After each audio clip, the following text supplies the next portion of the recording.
Apa urgensinya KPU ini memakai private jet ke Bali? Kemudian yang berikutnya, untuk soal penggunaan pesawat pribadi, pesawat charteran untuk yang kita charter itu tujuan utamanya adalah untuk memastikan konsolidasi logistik dalam kepemiluan ini bisa dicapai dengan baik. Jadi tujuannya memang itu, karena memang logistik ini kan masif dan waktu untuk pengadaan maupun distribusinya, sebagaimana kita ketahui juga dalam jangka waktu yang pendek, sehingga kita ingin memastikan bahwa semuanya itu dapat terdistribusi dengan baik sampai ke tujuan, yaitu di TPS H-1 di masing-masing TPS. Kemudian soal pengadaan logistik, baik itu proses pengadaan, produksi, dan distribusi, nanti untuk secara detail kami mohon waktu untuk memberikan keterangan atau jawaban secara tertulis, karena perlu konsolidasi dokumen dulu untuk menyampaikan ini. Saya kira demikian, pimpinan. Terima kasih. Dan barusan juga dijawab masalah private jet. Ini saya juga dapat infonya bukan hanya ke Bali saja. Bukan hanya satu tempat. Apa urgensinya memakai private jet untuk memonitor logistik dan ke Bali? Bali ini bukan tempat yang untuk pesawat komersil sulit didapat. Bukan. Pak Menteri aja baru berangkat pesawat jam 16, 18, udah jam 6 sore. Apa urgensinya KPU ini memakai private jet ke Bali? Kegiatannya, kalau saya nggak salah nih, kalau salah tolong dikoreksi. Monitor gudang dan sortir lipat surat suara. Yang kedua, kegiatan pinjam pakai gedung di Kabupaten Badung. Apa urgensinya? Pemilu juga belum besok paginya. Ini masih tanggal 11 Januari. Berangkatnya 10 Januari. Masih sebulan lagi pemilu. Mau ngirim logistik ke Bali, pakai darat juga masih keburu. Pakai private jet, mau berapa banyak logistik terbawa? Ini saya minta dijawab nih pimpinan. Karena nggak masuk akal. Kalau hanya ngecek logistik, kalau taruhlah logistik dibawa pakai private jet untuk pedalaman.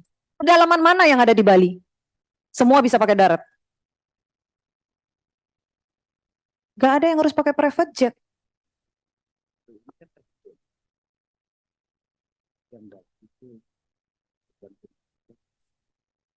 Berikut saya juga tanya, yang PSU Kuala Lumpur, berapa jumlah petugas dari Indonesia yang dibawa ke Kuala Lumpur? Berapa orang jumlahnya? Coba dijawab.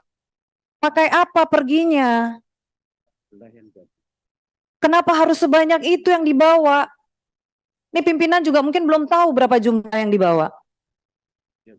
Saya minta ini dijawab. Berapa orang jumlah petugas yang dibawa untuk menjadi panitia PSU di Kuala Lumpur? Berapa orang? Kenapa harus sebanyak itu yang dibawa? Apakah menggunakan pesawat charter? Kita tunggu. Terima kasih pimpinan. Pimpinan, izin. Silakan, Monggo. Terima kasih. Ini sepertinya sudah jam 9 malam dan kelihatannya KPU juga belum tentu siap ini menjawab nih. Barangkali saya usul bagaimana kalau kita ambil keputusan aja, kita lanjut lengan panja kemudian.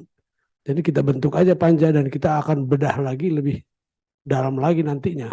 Barangkali begitu usul. Terima kasih. Tapi Ya. saya tambahkan sedikit pimpinan. Ini Indonesia sudah melihat dan mendengar. Ini marwah Komisi 2 DPR RI. 76 triliun yang harus kita pertanggungjawabkan di mata masyarakat Indonesia. Mau sampai pagi, Pak. Bukan masalah jam 9 KPU nggak siap, mereka tahu ada evaluasi hari ini. Kita udah menunggu mereka berapa kali. Terima kasih pimpinan. Ya, coba diselesaikan di Poksi dulu nih Pak Amrul.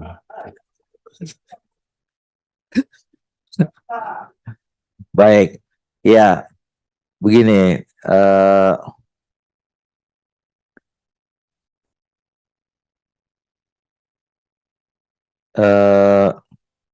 Ya ini masalah yang saya kira serius ya, tapi juga kemudian harus kita dapatkan bukti-bukti jawaban yang juga mendukung gitu. Nah, jadi saya sekali lagi mempersilahkan, silahkan jawab pertanyaan itu. Tapi setelah itu mungkin saya kira memang harus ada pendalaman yang lebih lanjut gitu ya. Ya, tapi gini, sekali lagi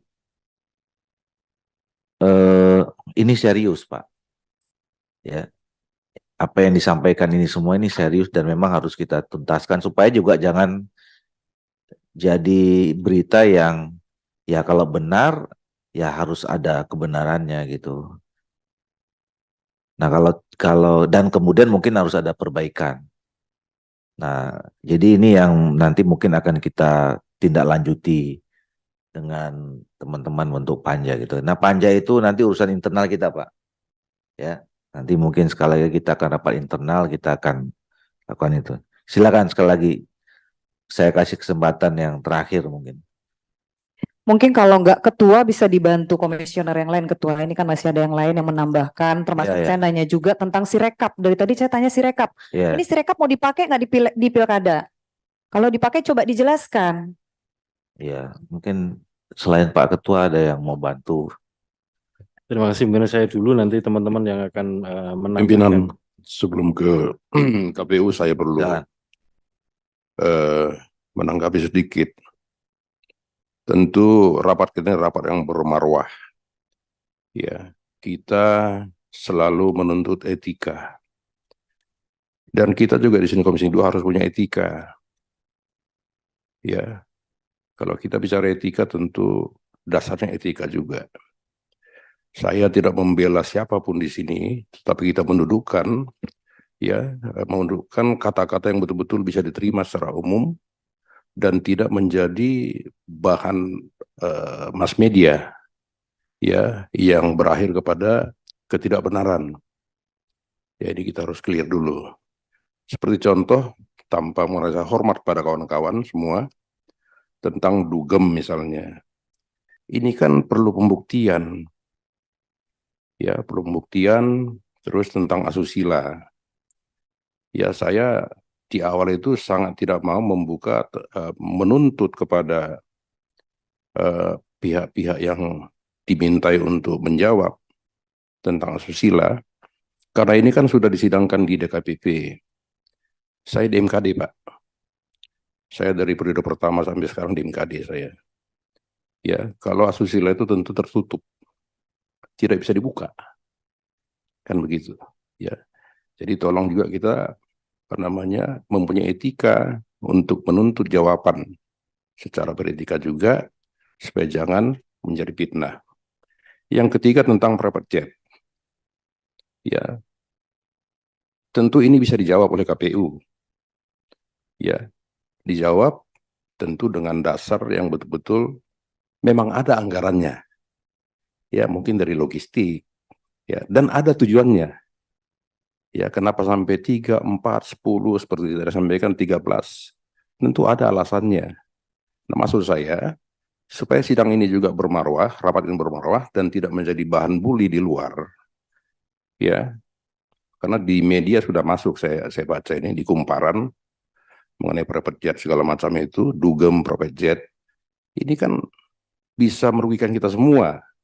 Nah, oleh karena itu ya saran saya, kalau hal-hal yang betul-betul sangat privat pribadi, ya sudah tertutup saja. Atau tertulis, atau rapat ini tertutup. Saudara Hasim. Jadi menurut saya hal-hal yang tidak perlu dibuka, jangan dibuka di sini, Pak. Bapak juga punya hak untuk tidak menjawab. Itu Pak, karena saya khawatir ketika saya keluar ruangan ini akan tanya orang itu Pak. Terus saya jawab apa? Ya, doorstop, saya kejebak di jawaban, itu dipelintir lagi Pak. Nah, tolong kita sama-sama memahami lah situasi ini. Kalau sifatnya pribadi, ya pribadi saja. Ya, dibuka secara tertutup. Ya, kalau masalah private jet, silakan dijawab. Kan tidak mungkin juga KPU ya dalam kerja-kerja itu harus pakai private jet. Dan tidak ngutang pula. Anggarannya ada. Kan begitu. Kan toh untuk kepentingan pemilu. Kira-kira begitu. Jadi tidak usah KPU khawatir tentang private jet. Tentu ada alasannya Pak. Ada anggarannya dan tidak dari donatur. Kan begitu. Pak Sekjen paling paham nih mengenai private jet. Dijawab saja Pak. Ya memang itu untuk kepentingan A, B, C, D, F, G. Gitu Pak. Kan tadi yang saya dengar, saya juga baru tahu kemarin tentang ini.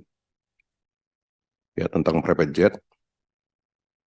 Dijawab Pak. Untuk apa? Anggaran jelas. Bukan dari luar anggaran logistik. Gitu. Jadi supaya tidak menjadi bahan bully dan bias di luar. Di media sudah masuk ini Pak. Dugam-dugam sudah masuk ini Pak. Ini kan akan dipelintir nanti ke depan. Gitu. Makasih Ketua.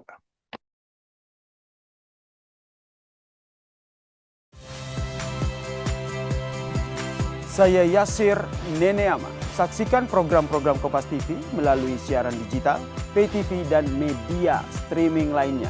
Kompas TV, independen, terpercaya.